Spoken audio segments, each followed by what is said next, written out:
केंद्र सरकार के 3 कृषि कानूनों को लेकर चल रहा किसानों का आंदोलन आखिर कब खत्म होगा? ये सवाल आज हर किसी के जहन में घूम रहा है। क्या कल यानी कि 4 दिसंबर को होने वाली संयुक्त किसान मोर्चा की मीटिंग में ये तय हो पाएगा? ये काफी महत्वपूर्ण दिन कई मायनों में होगा, क्योंकि कल की संयुक्त किसान मोर्चा की मीटिंग सभी किसान संगठन एक राय होकर कोई न कोई महत्वपूर्ण निर्णय इस दौरान जरूर लेंगे। इस बैठक में तय होगा कि किसान अपना टेंट उखाड़कर वापस घर जाएंगे या मांगों को मनवाने के लिए इस बार की ठंड भी खुले आसमान के नीचे बिताएंगे। 1 साल से अधिक समय से पंजाब, हरियाणा, यूपी, राजस्थान के किसान अपनी मांगों को लेकर धरना प्रदर्शन कर रहे हैं। भारतीय किसान यूनियन के राष्ट्रीय प्रवक्ता राकेश टिकैत ने अपने अकाउंट से ट्वीट करते हुए लिखा है कि 4 दिसंबर की एसकेएम की बैठक में सभी किसान संगठन एक राय होकर महत्वपूर्ण निर्णय लेंगे।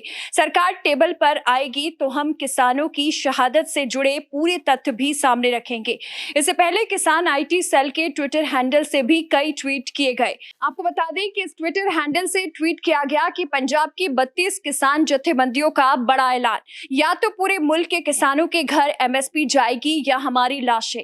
आंदोलन खत्म करने की बातों का खंडन भी हुआ और इसके बाद ट्वीट किया गया कि इसका भी ध्यान रखना, समय के साथ भूलना नहीं है, सजा इसको भी दिलवा कर जाएंगे। लखीमपुर खीरी कांड के आरोपी राज्य मंत्री अजय मिश्र उर्फ टैनी के लिए भी ये बात कही गई। वहीं आगे की रणनीति और कृषि कानूनों की वापसी के फैसले पर राकेश टिकैत ने कहा कि सरकार हमारे देश की है, हम उसका सम्मान करते हैं, लेकिन हम बिना मुद्दों का समाधान हुए यहां से नहीं हटने वाले। राकेश टिकैत ने आगे कहा कि हमारी जगह दिल्ली बॉर्डर की ये सड़कें नहीं है, खेत और खलिहान है, हमारे घर और गांव है, खेतीबाड़ी है और यहां सड़कों पर आकर डेरा डालने के लिए मजबूर किया गया।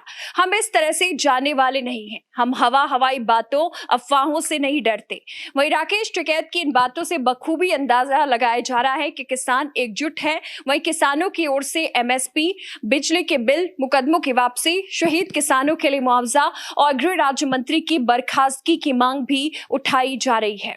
किसानों ने साफ कर दिया है कि वे बिना इन मांगों के पूरा हुए केंद्र सरकार की ठोस पहल के वापस नहीं लौटेंगे। जब उन्हें जरूरत पड़ेगी एक बार फिर से आवाज दिल्ली के पास किसानों का जमावड़ा खड़ा कर देंगे। ये बात किसानों ने साफ कर दी है।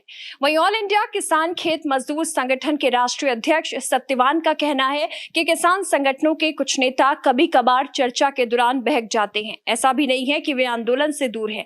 सरकार आंदोलन को तोड़ने के लिए तैयार बैठी है। सरकार अपने लंबे चौड़े प्रचार तंत्र से झूठ फैला रही है। अभी तो किसानों की बहुत सी मांगे बाकी है।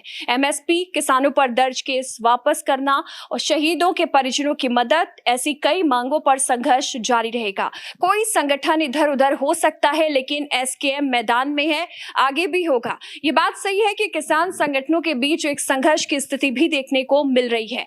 कोई भी आंदोलन सदैव एक जैसा नहीं रहता, उसके चरणों में बदलाव आता रहता है। 3 कृषि कानूनों के रद्द होने के बाद अब एक आंदोलन का एक चरण पूरा हो गया है। एसकेएम इसी आधार पर आगे की राह तय करेगा। लंबे समय से लोग इसी आंदोलन से जुड़े हैं। सामान्य लोगों ने भी आंदोलन के चलते दिक्कतें उठाई हैं। अगर पहले की तरह आंदोलन चलता रहा तो लोगों से दूरी बढ़ जाएगी और उनकी नाराजगी बढ़ सकती है। इन सब बातों को ध्यान में रखकर ही अंतिम फैसला हो। सरकार पर भी दबाव है तो दूसरी ओर किसान संगठन भी दबाव में है। संयुक्त किसान मोर्चा की बैठक में इस तरह का फैसला लिया जाएगा जिससे किसान आंदोलन को और ज्यादा मजबूती मिले, भले ही उसका स्वरूप बदल सकता है।